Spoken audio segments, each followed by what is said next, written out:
All right, with us now, the chair of the Congressional Oversight Panel, Elizabeth Warren. She is also here with Savannah Guthrie, a real diva, and Pat Buchanan. Elizabeth, thank you so much. Good to have you on again. Good to be here. Yeah, my wife's my maiden name is Warren. And I always mess up your name, Warren. So, are we out of the woods when it comes to toxic assets? No. How bad is this? How bad is it still? Well, you remember last September, October, when Secretary Paulson came to us and said, I need $700 billion to clean up this toxic asset problem, get these off the banks of the books of the banks, or else the economy will be gone by next week. By the time Congress got it passed and he got ready to spend the money, he changed his mind and said, no, we're just going to put money directly into the banks. Now, some of that money was used to write down some of the toxic assets, but by and large, the toxic assets that brought us to this point are still on the books of the banks. So where did the $700 billion go?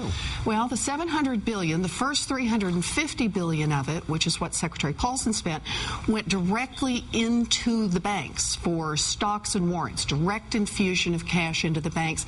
I think we talked about this. This was the don't ask, don't tell money. Remember, we didn't ask how they were going to spend it, and they didn't tell how they were going to spend it. The second 350 is the part that Secretary Geithner is holding on to, and he's doing the sort of $2 bets all over the table in Vegas, right? I hate to say that with that many billion, but the point is he's spread it out. He said, I'm going to put some into home mortgages, and I'm going to put some into, different kinds of programs that he's trying to do. Now what we have is a program called PPIP. I know. Wow. Someone really needs to do the acronyms here.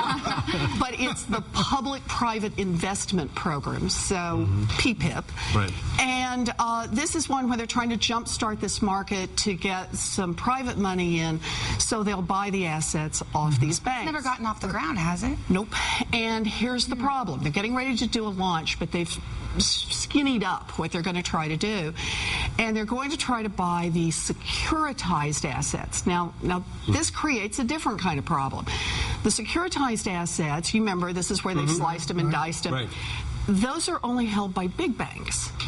The intermediate-sized banks and smaller banks, they also have a lot of toxic assets, but they hold them as what are called whole loans.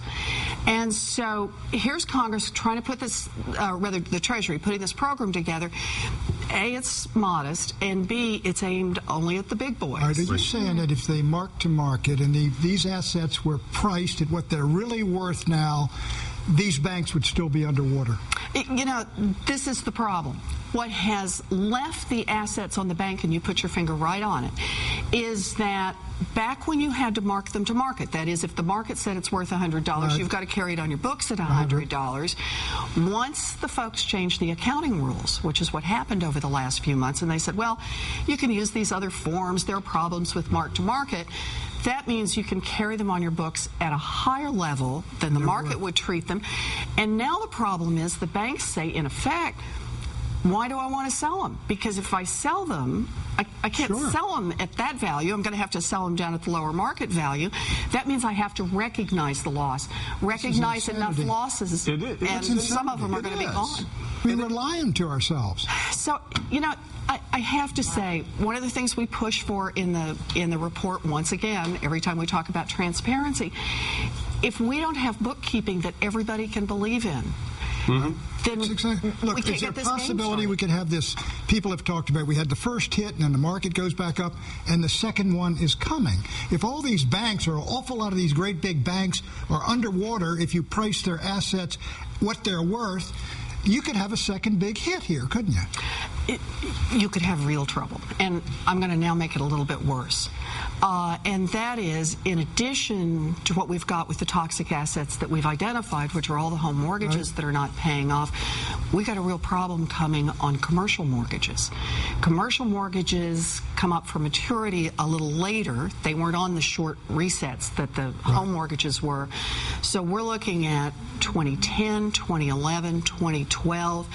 And the estimates out of folks like Deutsche Bank are that we're talking about potentially 50 and 60% default rates on these mortgages.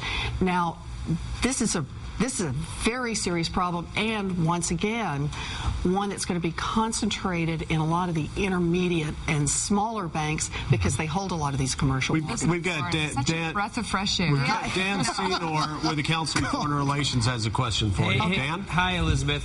On the financial regulatory reforms moving around the Hill right now, A, what do you see as the prospects of anything getting passed before the end of the year?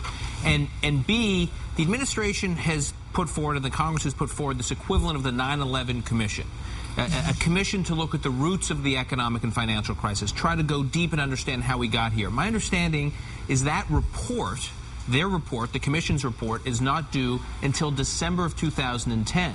So you have all this activity on the Hill for financial regulatory reform.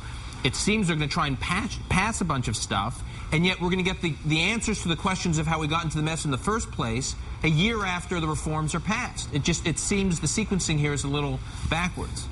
Well, I'm not sure if I agree that the sequencing is backwards. You know, look, I'm an academic. I'd love to do all the research, and believe me, I could spend an entire career doing all the research, right? We know how to stretch that out. But the reality is we're trying to rebuild this economy.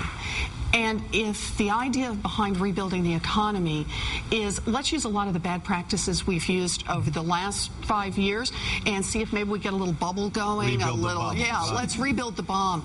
So I have to say, much of what is wrong and needs to be fixed is not rocket science. Much of it, we can tell that we need some clearer rules and some clearer kind of curbs on this road. And I think moving in that direction tomorrow is exactly the right thing to do. Remember after 9/11, the confusion that surrounded the attacks. What happened? It took us about a year to start piecing things together. A month from now, we're coming up on that September 15th date where Lehman went down and our economy changed, and probably changed forever. In hindsight, you've been looking at this now for almost a year. In hindsight, was Paulson right? If Congress didn't write him that $700 billion check, would the banks have collapsed? Would our economy have gone into a death spiral? Would we have never recovered? We heard a lot of hyperbole a year ago. Do you agree with that assessment? You know, so I'll start with the plug for the industry I work in. There'll be about 1 million PhD dissertations written on that over the next generation. What's your gut right now? And I know that you're a year from now you may have a different answer, but for those of us that felt like a gun was put to our head, write the check or else we kill your economy. What's the answer? What's your gut right now? I have to say, I think there would have been some real pain. I think there'd be some businesses that are alive today that would have been wiped out, some very large financial institutions. I'm just not someone who's convinced it all would have gone into death spiral. But presented with the facts he knew at that time, do you think it was the right call? Let me say it this way. The question about whether or not you think the world as we know it has ended depends on what you think the world is as we know it. If you think the world as we know it are a handful of huge financial institutions, the dinosaurs that roam the earth, then you're right. They're not going to exist without huge infusions of government money. On the other hand, if what you really believe is our economy and our world is, 115 million American households that are out there that need jobs, that have to do, you start to see it very differently, and you say, if the dinosaurs are gone, there's still a lot of stuff to be done. So there are real policy choices. Well, I've got to say, I'm glad that world, that too big to fail world, ended on September the 15th. I just don't think we will make the same mistakes that we made. And let's hope not. Even though it sounds like we're fumbling our way through the dark right now. Elizabeth Warren, thank you very much for coming in. It's good to have you on again. It's always good to see you. We love to see you.